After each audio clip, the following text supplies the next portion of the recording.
A balanced diet should consist of 2 or more portions of protein group, 3 or more portions of fruits and vegetable। ये अब repeat करने की जरूरत नहीं है, ये मैं फूड गाइड pyramid में आपको बता चुका हूँ कि कितने कितने प्रोपोर्शन जो है वो होने चाहिए।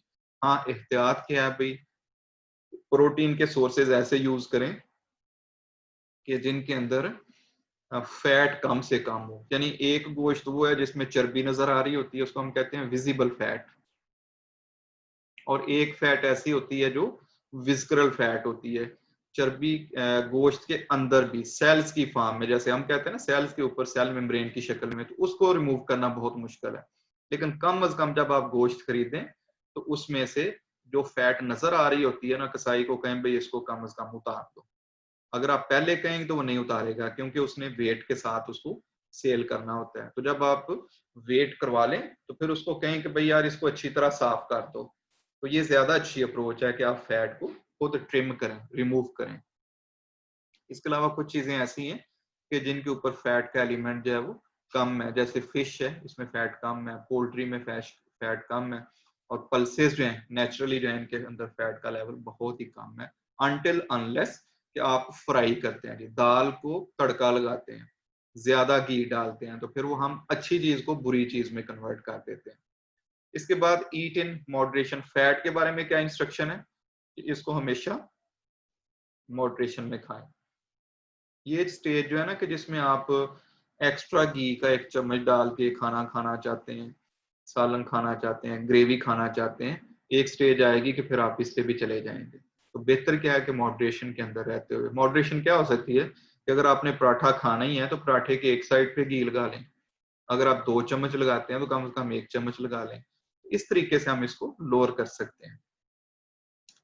जो फ्राइड फूड है उनकी जगह पे बेक्ड फूड को पसंद करें, रोस्टेड फूड को पसंद करें। ठीक, फ्राइंग वो मेथड है कि जिसमें बहुत एक्स्ट्रा फैट जो है वो जमा हो जाती है। अगर आप मैं छोटी सी एग्जांपल दूंगा, रमजान में फॉर एग्जांपल मेल हजरात बेहतर समझते हैं इस चीज को, पकौड़े समोसे लेने गए हैं तो वो दुकानदार जो है ना वो कहता है जी गर्म कर दूं, और वो करता क्या है फिर उनको डुबकी लगा देता है। पकौड़े उसने वजन किया, उनको डुबकी लगा दी, और फिर आपको वेट करके देगा वो।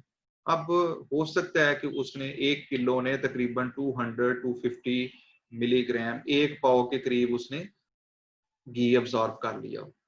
इसी तरह फिश, जब आप फ्राइड फिश खाते हैं ना, फ्राई की हुई फिश, तो उसमें आप देखें फिश का आप सत्यानाश कर रहे हैं। फिश के अंदर नेचुरली फैट इतनी ज्यादा नहीं थी, और जो थी वो बहुत अच्छी थी, उसको कहते हैं ओमेगा 3, ओमेगा 6, इस तरह के फैटी एसिड हैं उसके अंदर। तो हमने उसका सत्यानाश कर दिया कि हल्की क्वालिटी का घी उसके अंदर फ्राई करके उसमें जो है ना वो 1 पाव के करीब हमने उसके अंदर घी ऐड कर दिया। और आपको पता है कि फिश कॉस्टली है, घी सस्ता है, तो दुकानदार तो पसंद करेगा ना कि उसमें जितना मर्जी घी हो। तो ये हमें सोचना चाहिए। कम से कम ये जिस डिग्री प्रोग्राम में आप आए हैं ना, इसका एक मकसद ये भी होना चाहिए कि हमने अपनी लाइफ को इम्प्रूव करना है। हमारे अंदर जो बैड हैबिट्स हैं हमारे अंदर, और हमारे घर के जो फैमिली मेंबर्स हैं, दोस्त अहबाब हैं, उनको किसी तरीके से हमने करेक्ट करना है। ठीक है, ये भी एक मकसद आपका होना चाहिए। सीरियल्स को कहता है जी इतना जरूर खाएं कि आपकी भूख खत्म हो जाए और आपका बॉडी वेट कांस्टेंट रहे। ठीक है, अच्छा मैं अगर आपको नॉर्मली बता दूं तो 50%, 50 to 60% आपको सीरियल्स खाने चाहिए, क्योंकि बॉडी का मेन सोर्स ऑफ एनर्जी जो है ना, फ्यूल का मेन वो सोर्स ही सीरियल्स हैं। और बाकी जो है वो आप 20 से 25% फैट की तरफ जा सकते हैं, और 20 से 25% जो है वो प्रोटीन की तरफ जा सकते हैं। इस तरह 3 मेन कंपोनेंट्स जो है ना वो डाइट का हिस्सा होना चाहिए। और जो लोग सेडेंट्री हैं, ठीक है, सेडेंट्री जिनको कहते हैं दुबले पतले, प्लस जो फिजिकल एक्टिविटी नहीं करते, जैसे मैं ऑफिस में बैठा हूँ, अब बैठ के लेक्चर दे रहा हूँ, तो मेरी इसमें ज्यादा एनर्जी नहीं लगेगी। अगर मैं खड़ा होऊंगा तो फिर उसमें एनर्जी जो है वो ज्यादा यूज होगी। तो सेडेंट्री पीपल जो है ना उनको जो कह लें कि फिजिकल एक्टिविटी कम से कम रखते हैं, गाड़ी में बैठ के इधर उधर चले गए और घर में भी इतनी मोबिलिटी नहीं है, तो उनको चाहिए कि वो विजिबल फैट से बचें और कोलेस्ट्रॉल वाली फूड जो है ना उनको भी अवॉइड करें। अब ये कोलेस्ट्रॉल जो है ना ये बेसिकली फैट की एक किस्म है। इसको मैं ये नहीं कह सकता कि बहुत बुरा है, इसलिए कि ये आपकी बॉडी की कंपोजिशन का हिस्सा है। ब्रेन का जो ग्रे मैटर है वो 30% कोलेस्ट्रॉल पे मुश्तमिल है। अगर कोलेस्ट्रॉल नहीं होगा तो आपका दिमाग काम नहीं करेगा। लेकिन प्रॉब्लम कब आती है कि बॉडी खुद इसको बनाने के काबिल है, कोलेस्ट्रॉल को खुद इसको सिंथेसाइज करती है। तो बाहर से तो जरूरत नहीं थी, लेकिन हमने कोलेस्ट्रॉल रिच फूड्स खाना शुरू कर दी, जिसमें सारी जो एनिमल फूड्स हैं उनके अंदर कोलेस्ट्रॉल पाया जाता है। रिच फूड की बात करूं तो अंडे की जर्दी जो है वो बड़ा रिच सोर्स है इसका। अब जरूरत ही नहीं, खा लिया और इसको यूटिलाइज भी नहीं किया तो अल्टीमेटली ये बॉडी में डिपॉजिट होगा और फिर प्रॉब्लम काज करेगा। लो जी जनाब, अब हमने अभी तक हमने न्यूट्रिएंट्स को भी डिफाइन कर लिया है, फिर हमने वो डाइट की बात की थी और फिर बैलेंस डाइट की बात की थी, और इसके बाद फिर हमने एक जो डिफरेंट का एक बैलेंस डाइट के अंदर जितना प्रोपोर्शन होना चाहिए न्यूट्रिएंट्स का उसको हमने डिस्कस किया है। अब एक सेकंड लास्ट सेगमेंट है इस टॉपिक का, जिसको हम कहते हैं माल न्यूट्रिशन। तो माल न्यूट्रिशन क्या है? जैसे नेकी है तो उसकी उल्ट क्या है? बदी। दिन है तो रात है। तो माल न्यूट्रिशन क्या है? न्यूट्रिशन का उल्ट है। अभी तक हमने अच्छी अच्छी बातें की हैं, ये खाना चाहिए, बैलेंस खाना चाहिए, सब फूड ग्रुप्स में से खाना चाहिए।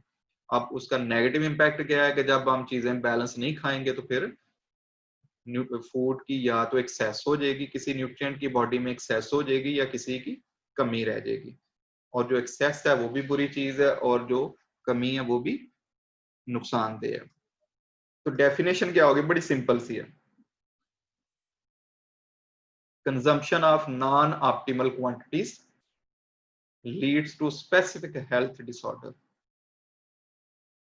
तो ऑप्टिमम क्या होता है? बैलेंस, ना एक्सेस ना कमी।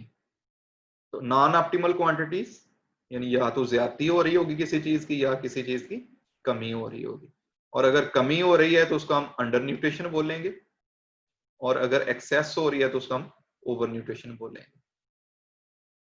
अब दोनों को थोड़ा सा एलेबोरेट करते हैं। ओवर न्यूट्रिशन जो है ये कहाँ पे कॉमन है? वेल टू डू फैमिलीज, खाते पीते घरों में, जिनके पास पैसा सरमाया ज्यादा है। वो होता क्या है कि ईट इन एक्सेस, खाते ज्यादा है, and do little physical activity, और कम फिजिकल एक्टिविटी करते हैं। इसके अलावा ये उन इंडिविजुअल्स में ज्यादा पाई जाती है जिनके यहाँ न्यूट्रिशन का नॉलेज जो है वो कम है, जिनको पता ही नहीं कि जो मैं खा रहा हूँ ये अच्छी चीज है ये बुरी चीज है। इंसान की तरह नहीं खाते, इंसान को पता होना चाहिए कि जो चीज मैं खा रहा हूँ इसमें से मुझे मिलेगा क्या। Excess eating of fatty food and carbohydrates, ये ओबेसिटी, ओवरवेट, ठीक है, इस तरह की मसले मसाइल आना। एक चीज बड़ी क्लियर करें ज़हन के अंदर, सिर्फ फैट खाने से मोटापा नहीं आता, रोटी खा खा के भी बंदा मोटा हो जाता है। चपाती, चावल, ये भी आपको ओबेसिटी की तरफ ले जाते हैं, क्योंकि बॉडी में जितनी एक्स्ट्रा एनर्जी होगी वो सिर्फ एक फॉर्म में स्टोर हो सकती है, और उसको हम कहते हैं फैट। और फैट ज्यादा कहाँ पे जमा होगी? एडिपोज टिश्यूज, ठीक है, यानी आपकी लोअर बैली में आप देखेंगे तो फैट जो है वो। और फिर इसको ओबेसिटी को हम पीयर शेप्ड भी कहते हैं, एप्पल शेप्ड भी कहते हैं। पीयर में पीयर की शक्ल की ओबेसिटी आती है, और एप्पल में जो है ना वो आप देखते हैं कि पेट और ऊपर वाला चेस्ट वाला ये सारा हिस्सा जो है एक राउंड फॉर्म में आ चुका होता है। इसके अलावा प्रोटीन रिच फूड खाने का एक नुकसान भी हो जाता है बाज दफा, और स्पेशली बच्चों में अवॉइड करना चाहिए। छोटे बच्चे को हम कोशिश करते हैं कि मैं भी गोश्त खा रहा हूँ तो वो भी खाए, तो भाई सारी उम्र उसने गोश्त ही खाना है। आदत जरूर डालें उसको, लेकिन आहिस्ता आहिस्ता, क्योंकि अभी किडनीज जो है उसके इतने मेच्योर नहीं हुए होते। हाँ, जिनके किडनी मेच्योर हैं उनको भी केयर करनी है। अगर हम रोज जो है वो गोश्त ही खाया जाएंगे, गोश्त वाली या प्रोटीन रिच फूड ज्यादा खाएंगे, तो हमारी लिवर और किडनी जो है वो अंडर प्रेशर रहेगी। अंडर प्रेशर का मतलब क्या है कि फिर आहिस्ता आहिस्ता ये नेफ्रॉन्स और ये लिवर के जो फंक्शनिंग टेस्ट हम करवाते हैं या एंजाइम्स हैं बेसिकली, वो उनका नंबर जो है वो डिस्टर्ब होना शुरू हो जाएगा, और अल्टीमेटली लाइफ एक्सपेक्टेंसी जो है ना वो कम होना शुरू हो जाती है। लाइफ एक्सपेक्टेंसी कितनी है पाकिस्तान में इस वक्त देखें तो वो 65 टू 66 ईयर्स है। एक बंदा मैक्सिमम 64 टू 65 ईयर्स जिंदा रह सकता है, जबकि यही लाइफ एक्सपेक्टेंसी अगर हम यूरोप में, यूएसए में, यूके में, कनाडा में देखें तो वहां पे ये 80+ ईयर्स है। तो उन्होंने ये 10-15 साल जो ज्यादा जिंदगी वो अचीव कर रहे हैं, उसमें उनकी बेहतर फूड, बेहतर न्यूट्रिशन, कम स्ट्रेस का लेवल, ठीक है, अच्छा और हाइजीनिक इन्वायरमेंट, ये सारे फैक्टर्स वहां पे इन्वॉल्व हैं। ठीक है, तो हमारी लाइफ एक्सपेक्टेंसी जो है वो कंपैरेटिवली कम है, और मजीद कम किस वजह से हो जाती है कि जब हम डाइट को प्रॉपर नहीं रखते। इसी तरह excessive eating of mineral elements and vitamins adverse effects on, इसको हम कहते हैं हाइपर विटामिनोसिस। हाइपर विटामिनोसिस क्या होता है कि जिसमें विटामिन का लेवल जो है ना वो हायर साइड पे चला जाता है। तो ये सेकंड कैटेगरी भाई अब न्यूट्रिशन की जो होगी उसको हम कहेंगे अंडर न्यूट्रिशन। तो ओवर न्यूट्रिशन भी प्रॉब्लमेटिक थी, अंडर न्यूट्रिशन जो है ये उससे भी बड़ा मसला है, और इसलिए कि ये हमारा मसला है पाकिस्तान में, बल्कि अब तो हम कहते हैं डबल बर्डन ऑफ डिजीज है, कि पहले हमें सिर्फ अंडर न्यूट्रिशन का मसला था, लेकिन अब हमारी पॉपुलेशन में 8 to 9% ओबेसिटी भी आनी शुरू हो गई है। तो under nutrition is more serious universal among poor families and poor Nations, यानी एशियन कंट्रीज, स्पेशली ये साउथ एशिया में इंडिया, पाकिस्तान, बांग्लादेश, इसको कहते हैं होम ऑफ माल नॉरिश्ड चिल्ड्रन। 90% आपको बच्चे जो है ना वो माल नॉरिश्ड इन कंट्रीज में नजर आएंगे अंडर 5। ये आती कहाँ से है? एक दिन में नहीं होती, ठीक है, ये शुरू में ही बच्चे की डाइट पुअर होगी, तो it results from the consumption of poor diets over prolonged period of time, कि ज्यादा अरसे से हम उसको डाइट्स दे रहे हैं, और ऐसी डाइट्स दे रहे हैं कि जो बैलेंस डाइट्स नहीं है। जैसे पाकिस्तान में एक काम सुने ना तो कहते हैं गरीब आदमी को रोटी मिलती जाए तो बड़ी बात है, तो ये रोटी भी एक दिन उसके लिए प्रॉब्लमेटिक हो जाती है। बहुत सारे लोग जो लो वेजेस पे काम करते हैं वो भी डायबिटिक हो रहे हैं, वेट गेन कर रहे हैं, और उसमें मेन रीजन क्या है? उनकी मोनोटोनस डाइट खाना। Single most important public health problem in many developing countries, और इसमें कुछ स्टैटिस्टिक्स दिए गए हैं, इनको आप देख लीजिएगा भाई, कितने मिलियन लोग जो है ना वो उनको फूड अवेलेबल नहीं है, और कितने मिलियन बच्चे जो है 150 मिलियन प्लस बच्चे जो है ना उनको वो माल नॉरिश्ड है। ये डाटा काफी पुराना है, लेकिन नई फिगर्स भी जो है ना वो इतनी अच्छी नहीं है। ठीक है, situation almost same to same है। जैसे दुनिया में देखें तो 30% चिल्ड्रन जो है वो दुनिया में इस वक्त अंडर वेट है। जब अंडर वेट बच्चा है, वो अंडर वेट एडल्ट होगा, तो वो फ्यूचर में कैसे जो है वो बेहतर परफॉर्म कर सके। वो इकोनॉमिकल भी नहीं हो सकता, किसी कंट्री की इकोनॉमी के अंदर वो रोल प्ले नहीं कर सकता, इतना प्रोडक्टिव सिटीजन नहीं होगा, हर वक्त थका थका रहेगा, 4 दिन काम कर लिया, 5वें दिन काम के लिए उसका दिल नहीं करेगा। तो प्रोटीन डेफिशिएंसी अगर हम देखें तो ये मेजर प्रॉब्लम है अंडर वेट की, क्योंकि वेट के अंदर मसल्स और जो प्रोटीन है उसका बड़ा रोल है। तो ये रिस्पॉन्सिबल है इसमें, इसकी जो एक्सट्रीम फॉर्म है ना जिसको हम कहते हैं कि बड़ी बहुत कम प्रोटीन जिन लोगों के अंदर होगी, उसमें क्वाशरकोर एक बीमारी का नाम है, क्वाशरकोर, सूखापन कह रहे हैं, मरासमस, ठीक है, बड़ा दुबला पतला सा इंडिविजुअल हो जाएगा। बाकी इसको हम डिटेल में पढ़ेंगे क्वाशरकोर को कि ये वर्ड आया कहाँ से, और इनमें क्वाशरकोर और मरासमस में क्या फर्क है, ये हम पढ़ेंगे प्रोटीन वाले चैप्टर के अंदर। इसके अलावा ये उन कंट्रीज में या उन लोगों में ज्यादा पाई जाती है जहां पे फेमाइन पाया जाता है, कहत, ड्राउट, ठीक है, जहां पे खुशक साली हो, बारिशें ना हो, बारिशें नहीं होंगी तो वहां पे फसल नहीं होगी, फसल नहीं होगी तो फिर फूड का साइकिल डिस्टर्ब हो जाएगा, अवेलेबिलिटी कम होगी, फ्लड्स या सिविल वार्स हो। अमूमन अफ्रीकन कंट्रीज में ये प्रॉब्लम चल रही है अभी भी, सिविल वार के आपस में कबीले लड़ रहे हैं, ठीक है, और ये वाले प्रॉब्लम जब पाकिस्तान जैसे मुल्क में भी आते हैं तो प्रॉब्लम्स आती हैं। अभी सिंध में देखें ड्राउट की वजह से हर का जो इलाका है वहां पे एक साइकिल चल रहा है जिसमें बच्चे जो है उनकी आप रोज सुनते हैं कोई ना कोई बच्चा जो है उसको क्लैप्स हो रहा होता है, मिट्टी का इलाका या फर का जो इलाका है। तो ये ज्यादातर सिचुएशन जो हमें एथोपिया, इरिटेरिया, रवंडा जो कि अफ्रीका है, और कुछ पाकिस्तान, इंडिया और बांग्लादेश के हिस्सों में मिलती है। सिंध और बलूचिस्तान में ज्यादा प्रॉब्लम है, ठीक है, पंजाब और केपी के कदरे बेहतर हैं। इसी तरह 2010 में पाकिस्तान में हिस्ट्री का वर्स्ट 3 जो है ना वो फ्लड आया था, और उसने भी 20 मिलियन से ज्यादा पॉपुलेशन को अफेक्ट किया था। तकरीबन 2 करोड़ के करीब लोग जो हैं वो उसमें डायरेक्टली अफेक्ट हुए थे। डेफिशिएंसी भी हो जाती है विटामिन की, मिनरल्स की, प्रोटीन की, जब अंडर न्यूट्रिशन हो। दुनिया में इस वक्त देखें तो 3 माइक्रो न्यूट्रिएंट्स जो है ना उनकी डेफिशिएंसी बड़ी वेल एस्टेब्लिश्ड है। जैसे लैक ऑफ आयरन, इससे क्या प्रॉब्लम आती है? अनीमिया।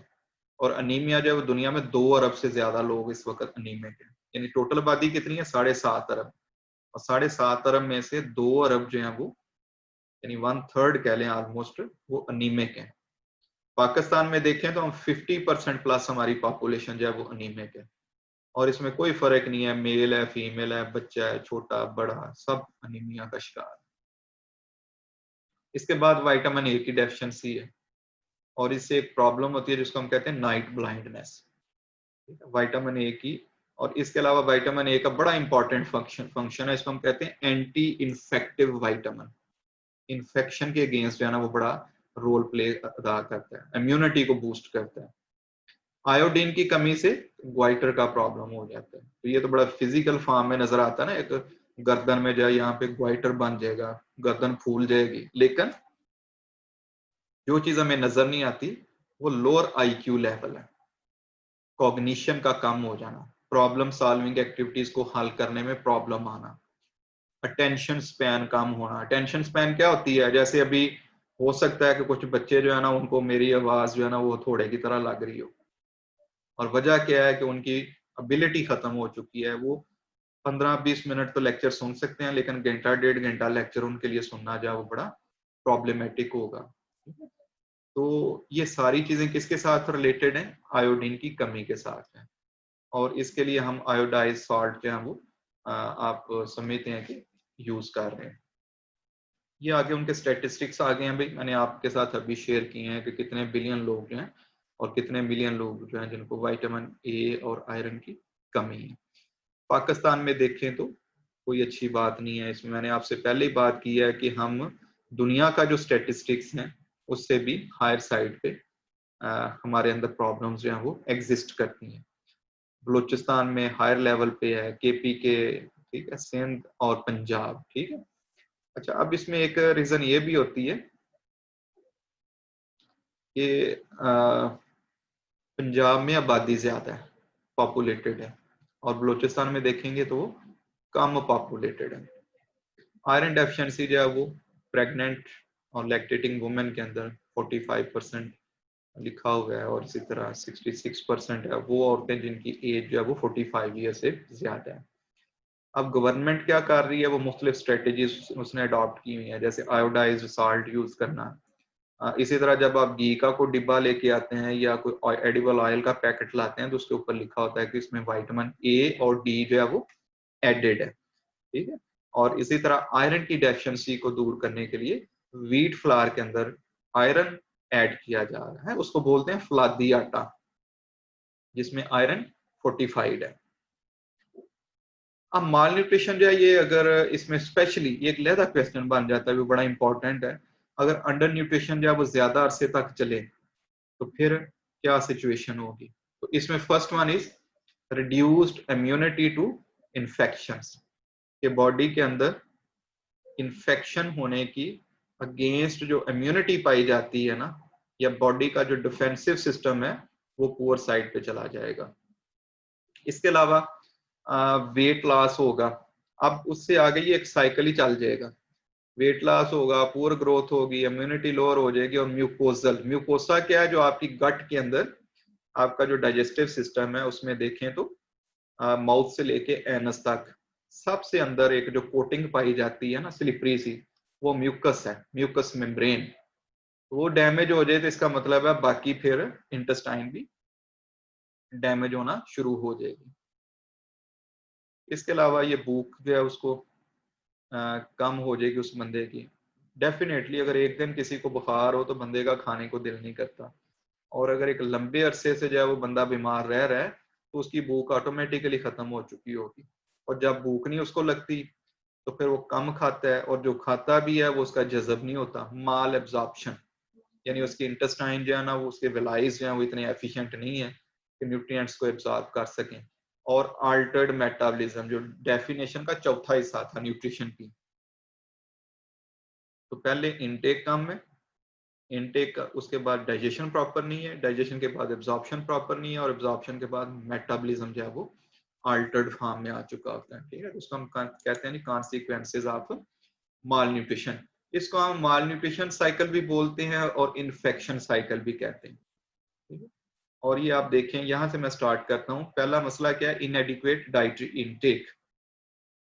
ये वही बात जो भी हमने पीछे डिस्कस की है ना, उसको इसने यहाँ पे एक और शक्ल में इसको प्रेजेंट कर दिया।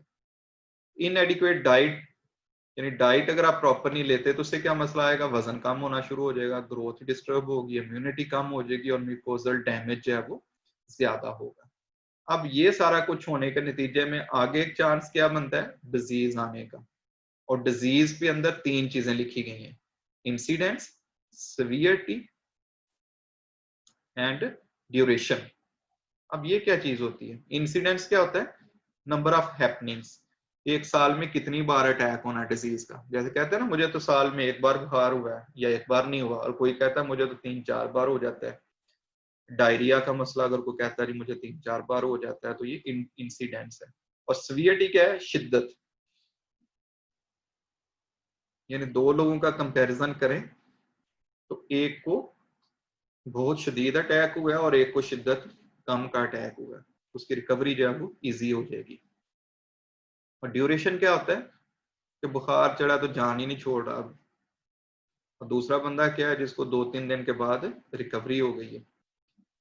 तो जो बंदा कमजोर होता है ना, आप समझ लें जो वीक होगा, उसके अंदर बीमारी आने के चांसेस भी ज्यादा हैं, बीमारी ज्यादा शिद्दत से आने के चांसेस हैं, और ज्यादा अरसे तक रहने के चांसेस हैं। तो ये 3 बड़े इंपॉर्टेंट वर्ड्स यहाँ पे लिखे गए हैं: इंसिडेंट, सीवियरिटी एंड ड्यूरेशन। अब इसके नतीजे में खाना पीना डिस्टर्ब हो जाएगा, appetite loss, nutrient loss, malabsorption and altered metabolism. अब ये आपस में भी लिंक्ड है। ऑटोमेटिकली जब भूख कम लगेगी तो वजन कम हो जाएगा। ठीक है, जब न्यूट्रिएंट्स का लॉस हो रहा है तो पुअर ग्रोथ रहेगी। ठीक है, तो ये आपस में भी लिंक्ड है। तो इसको हम सारे को बोलते हैं इन्फेक्शन साइकिल या माल न्यूट्रिशन साइकिल। अब भाई एक लास्ट आपका रह गया कंपोनेंट इसका, diet and meal planning.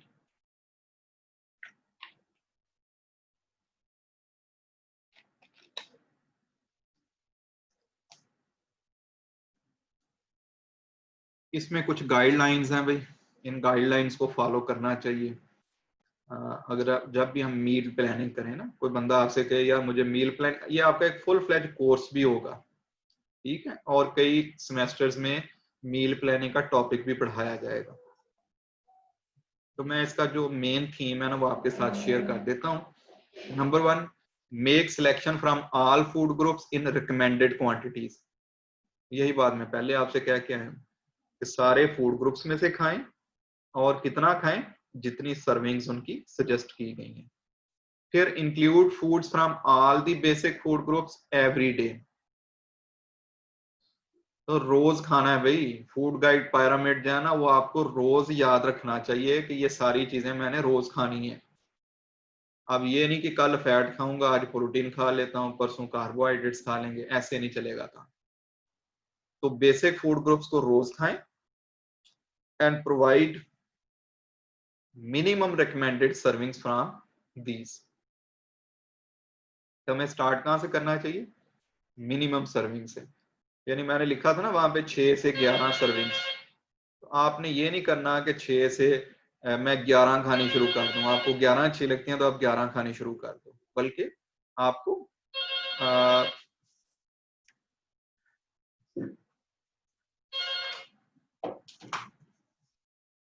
6 to 11 servings जो हैं ये आपने पढ़ी है, और इसमें से आपने मिनिमम से स्टार्ट करना है। और फिर अगर आप समझते हैं कि आपकी जरूरत जो है वो अभी स्टिल है, तो फिर आप इसको इनहांस करते रहें। इसके बाद different food groups in each group में be swapped to provide variety and proper nourishment. तो जैसे वेजिटेबल्स हैं तो सिर्फ एक वेजिटेबल को नहीं यूज करना, फ्रूट्स हैं तो किसी एक फ्रूट को टारगेट नहीं करना, बल्कि सीजनल पे फोकस करें और वैरायटी पे फोकस करें। जो भी सीजन में अवेलेबल चीज है उसको जरूर यूज करें। फ्रेश जो है ना, इसका कोई निमल बदल नहीं है। Include at least 1 food from the milk group in each meal. अब मैंने वहां पे 3 आपको सर्विंग्स बोलनी थी ना, मिल्क ग्रुप में से 3 सर्विंग्स, यानी उसने दूध का ग्लास भी लिखा हुआ था, उसने 40 ग्राम चीज भी आपको सजेस्ट की है, और 200 ग्राम जो है वो योगर्ट भी सजेस्ट किया है, प्लेन योगर्ट। अब इसको स्प्लिट इस तरीके से करें कि एक वक्त में जैसे हम ब्रेकफास्ट और डिनर और लंच की तरफ जाते हैं तो वहां पे आप इसको स्प्लिट कर लें, इस तरीके से ये सिचुएशन बेहतर हो सके। उसके बाद वेजिटेबल्स के बारे में यह है कि उनको एम्पल क्वांटिटी में खाएं और स्पेशली लीफी वेजिटेबल्स को ज्यादा यूज करें। Serial groups should not provide more than 75%। मैंने आपको जो है वो 50 to 60% बोला है, तो 75% से ऊपर तो हर गिज जो है वो नहीं, क्योंकि फिर बाकी प्रोटीन और फैट का जो शेयर है वो तो सिर्फ 25% रह जाएगा। अब ये ज्यादा कहाँ पे है, जहाँ पे इनकम कम है। जो पुअर नेशंस है वहां पे सीरियल्स का इंटेक, स्टार्चेस का intake, potato, tubers, sweet potato, इनका इस्तेमाल जो है वो ज्यादा है। फैट में से total calories from fat should not exceed to 20%। और इसी तरह जब हम फैट की बात करें और शुगर की बात करें तो इसमें क्वालिटी पे जरूर फोकस करें। Saturated fat, mono unsaturated fat, poly unsaturated fat, ये डिफरेंट आगे इसकी ट्राइग्लिसराइड्स की टाइप्स आ जाती हैं, ठीक है, तो उनके अंदर भी बैलेंस रहना चाहिए। और इसी तरह एनिमल सोर्स की फैट भी है, प्लांट सोर्स से भी फैट है। और शुगर के सिलसिले में स्पेशली जितनी आप रिफाइंड फॉर्म में शुगर खाएंगे, स्टार्च खाएंगे, उतना ही वो प्रॉब्लमेटिक होगा। इसलिए आजकल कहते हैं होल ग्रेन्स खाने चाहिए, यानी सीरियल्स खाने हैं तो आटा जो है वो होल व्हीट फ्लावर होना चाहिए, चक्की का आटा, मैदा नहीं होना चाहिए, जिससे नान और पूड़ी और इस तरह की चीजें बनती हैं। Refined carbohydrate should be minimised और निग्लिजिबल। कोशिश तो करें कि इनसे जान छुड़वाएं, ठीक है। होल ग्रेन फ्लावर यूज करें, रिफाइंड फ्लावर की चीजें मिनिमम टू मिनिमम यूज करें। अब बेकरी प्रोडक्ट्स में भी आप देखें ना तो फाइबर रिच फूड्स आनी शुरू हो गई हैं, जिनके अंदर ब्रांड उन्होंने ऐड किया हुआ है, ब्रेड के अंदर भी और बिस्किट्स के अंदर भी। जैसे वीटेबल के नाम से एक ब्रांड आपको मार्केट में मिलता है।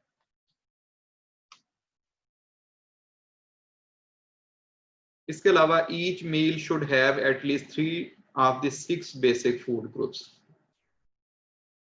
एक बड़ा उसने सिंपल रूल आपको बता दिया। फर्ज किया आप दोपहर का खाना खा रहे हैं तो दाल के साथ खा लें, चपाती खा लें और साथ सैलड ले लें, तो एटलीस्ट हमने 3 ग्रुप्स को जो है वो टच कर दिया, ठीक है। दाल की जगह पे किसी दिन गोश्त खा लें, चपाती की जगह किसी दिन राइस ले लें, ठीक है, और सैलड या उसकी जगह पे आप फ्रूट भी ले सकते हैं, ठीक है। तो ये आप डिफरेंट एटलीस्ट 3 ग्रुप्स को जरूर स्वैप करें खाने के अंदर। A good source of protein should be included in every meal. Protein के बारे में क्या इंस्ट्रक्शन है कि अच्छा सोर्स जैसे एनिमल फूड, अंडा, दूध, गोश्त, इसको कहता है जी जरूर आपने मील का, जो आपने 3 मील्स लेने हैं ना पर डे के हिसाब से, ब्रेकफास्ट, डिनर और लंच, उसमें आप इनको जरूर टच करें। तो ये कैसे हो सकता है? हो सकता है कि हम अंडा एक वक्त में ले लें, एक वक्त में हम दूध का ग्लास ले लें, एक वक्त में हम चीज जो है उसको खा लें, या योगर्ट जो है उसको यूज कर लें। तो इस तरीके से आप ये स्ट्रेटेजी जो है वो अडॉप्ट कर सकते हैं। ये भाई कुछ रेफरेंसेस हैं, आप इन बुक्स को जो है वो अगर चाहें तो मैं आपके साथ शेयर कर सकता हूँ। इनके अंदर स्पेशली जो आज वाला इंट्रोडक्शन वाला चैप्टर है ना, इसको आप पढ़ लेंगे तो आप ज्यादा बेहतर अपने आप को कर लेंगे। ये जो बुक है ना, अभी बेसिक एक बुक है फूड एंड न्यूट्रिशन के नाम से, elements of food and nutrition. Doctor Javed Aziz Aman साहब हैं, जो हमारे मुहतरम टीचर हैं, एक रिटायर्ड हैं अब इस वक्त, और हमने भी इनसे पढ़ा था और उन्होंने बड़ी बेसिक सी एक बुक लिखी हुई है। मेरी जो प्रेजेंटेशन है मेनली इसमें से है, और मैंने इसको ज्यादा ही किया होगा यहाँ पे आपको समझाने के लिए, लेकिन मैं आपसे एक्सपेक्ट करता हूँ कि कम से कम आप ये जो एक छोटी सी बुक है ना, इस कोर्स को अगर आप कवर करना चाहते हैं तो ये आपके लिए हेल्पफुल होगी। अब ये मिलती कहाँ से? जिस बिल्डिंग में आपने डॉक्यूमेंट्स जमा करवाए हैं नवीद साहब के पास, वहीं जो है ना ये बुक अवेलेबल है। अशरफ एक बंदा, वहां से पूछ लीजिएगा आप किसी से, कासद उसकी डेजिग्नेशन है और वो डीन ऑफिस में होता है। तो वो चूंकि टीचर तो रिटायर्ड हो चुके हैं, तो उन्होंने अपनी बुक्स जो है इस इंडिविजुअल के थ्रू रखी हुई हैं, आप वहां से इसको परचेज कर सकते हैं। हो सकता है 150 200 माइट भी से कम इसमें ये आपको मिल जाएगी। अदरवाइज आप नहीं भी खरीदेंगे तो ये जो आज लेक्चर हुआ है यहाँ तक मैंने आपको आपके व्हाट्सएप ग्रुप में शेयर कर दिया था। इसी तरह मैं आपके साथ इंफॉर्मेशन शेयर करता रहूंगा। तो ये पढ़ के भी आप अपने आप को क्लियर जो है वो कर सकते हैं। तो आज के लिए भाई इतना ही। ये चैप्टर हमारा आज कंप्लीट हो गया। नेक्स्ट टाइम हम अगले चैप्टर पे बात करेंगे। अब आते हैं जी हम लोग क्वेश्चंस आंसर की तरफ। अगर पहले आप कुछ लोगों को मैंने कहा था कि हम बाद में ये काम कर लेंगे, तो आप काइंडली आप हैंड प्रेस करें ताकि आपके साथ जो है वो इंटरेक्ट किया जा सके। आज के लेक्चर के हवाले से स्पेशली किसी का कोई क्वेश्चन है तो वो पूछ सकते हैं। Kindly raise your hand. Momina Sajid.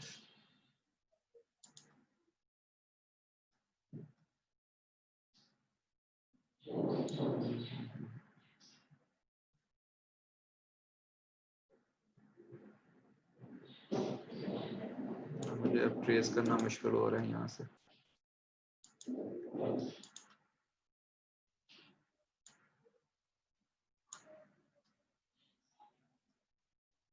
अच्छा, एक चलें भाई, मैं पहले जो मुझे नजर आया ना, निदा इकबाल है। हाँ जी निदा, आप। अस्सलाम वालेकुम सर। वालेकुम सलाम जी जनाब। सर जो आपने बताया था कि मतलब मिल्क को ना चीज में कन्वर्ट करके यूज करते हैं, वो कंट्री का नाम कौन सा था? फ्रांस। वैसे तो फ्रांस में।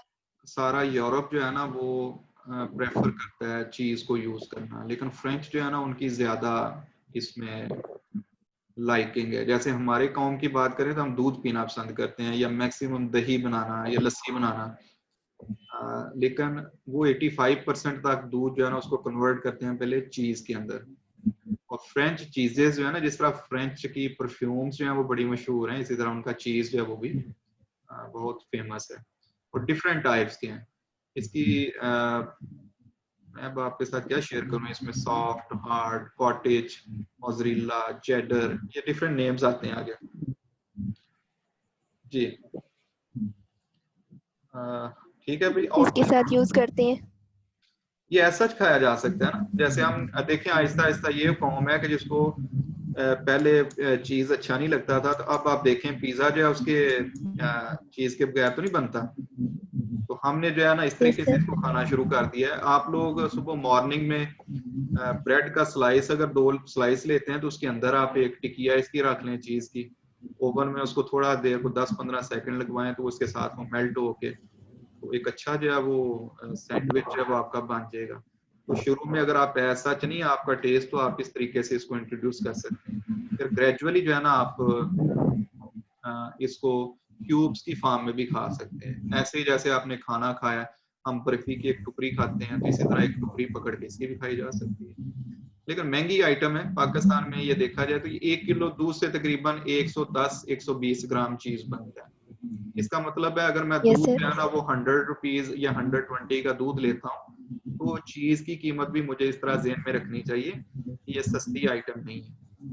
तो अच्छी चीज जरूर है, लेकिन अफोर्डेबिलिटी, अगर अफोर्डेबिलिटी आती है तो इसको जरूर खाना चाहिए। और सर जो राइस है, पास्ता और नूडल, अगर लंच में ये तीनों चीजें खा सकते हैं या एक दिन में इनमें से एक चीज खानी होती है? बेहतर तो यह है कि एक वक्त में एक खाएं। लेट्स कि अगर आप खाना भी चाहते हैं तो फिर सर्विंग को जरूर ज़हन में रखें। सर्विंग्स जो है ना, यस अगर सर। हमने लोअर साइड पे देखा तो 6 to 11 सर्विंग्स हैं कार्बोहाइड्रेट्स की। अगर फर्ज किया हमारी एज और वेट जो उसकी रिक्वायरमेंट है कि हम 8 सर्विंग्स लें, तो आप इस तरह एज्यूम कर लें कि मैंने 3 सर्विंग्स जो है ना वो दोपहर के टाइम, और 3 सर्विंग्स जो है वो हो सकता है आप नाश्ता अच्छा करते हैं कि मैंने डे जो है ना उसको स्पेंड करना है, लॉन्ग डे है, तो ब्रेकफास्ट में ज्यादा, रात को खाना जो है वो कम किया जा सकता है। तो इस तरीके से आप इसको स्प्लिट कर सकते हैं। तो फिर नूडल्स का क्या होगा, सर्विंग्स को जब आप सर्विंग्स वाली साइड पे आएंगे ना, तो फिर आपको चम्मच बड़े ज़हन में रखने पड़ेंगे कि 2 चम्मच से ज्यादा खीर नहीं खानी, 5-6 चम्मच से ज्यादा चावल नहीं खाने, नूडल्स की जो है ना वो 2 से 3 चम्मच खाने हैं। तो ये सर्विंग्स होंगी इस तरीके से। लेकिन अगर हम एक वो प्लेटें हमने घर के अंदर बड़े से बड़ी रखी हुई हैं और डीप से डीप रखी हुई हैं, ठीक है, तो फिर अल्टीमेटली हमारी सर्विंग्स डिस्टर्ब होंगी। भूख का क्या असूल है कि जितना अपने ऊपर तारी कर लोगे उतनी ज्यादा लगेगी। साइंटिफिकली ये प्रूवन हो चुका है कि 70%, यानी अगर आप 30% कैलोरी रिस्ट्रिक्ट कर लेते हैं ना, तो बंदे की लॉन्गेविटी बढ़ जाती है, बीमारियों का अटैक कम होगा और उसकी उम्र जो है वो लंबी होगी। इस बंदे की जो 30% कम इनटेक करे। और हदीस भी यही कहती है कि पानी पियो पहले ताकि मैदे की कुछ जगह फिल हो जाए, तो फिर उसके बाद भी ये कहा गया है कि भूख रख के खाएं। तो हम जब टोटली अपोजिट चलते हैं ना, तो फिर उसकी वजह से हमें प्रॉब्लम्स आती हैं। पानी हम तब पीते हैं जब वो नवाला फंसने लगता है ना, फिर हम कहते हैं पानी पी लेते हैं अब, अदरवाइज पानी हमें याद नहीं रहता। फिर विंटर में और ज्यादा मसला हो जाएगा, पानी ठंडा हमें बहुत लगेगा। तो उसको नीम गर्म किया जा सकता है, मील से पहले यूज किया जा सकता है, ठीक है। इस तरीके से हम अपनी आदतें जो है ना उनको बदल सकते हैं। अच्छा भाई, एक और मैंने यहाँ पे किसी ने हैंड रेज किया था, उनको भी मैंने अनम्यूट किया है, अगर वो क्वेश्चन करना चाहते हैं या दोबारा हैंड रेज कर दें।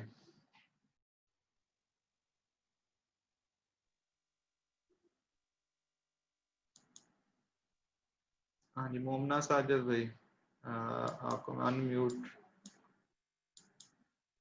जी। सर सर मैंने पूछना था कि वो आपने बताया था कि नट्स का सर्विंग साइज हैंडफुल होता है, तो वॉलनट्स का भी हैंडफुल होता है या फिर उसका डिफरेंट होता है? नहीं, हैंडफुल ही है। अपनी जो आपकी मिस्ट बनती है ना एक, उस हिसाब से मैं आपको एक छोटा सा दिखाता हूँ। ये ऑफिस में एक फायदा है बैठने का।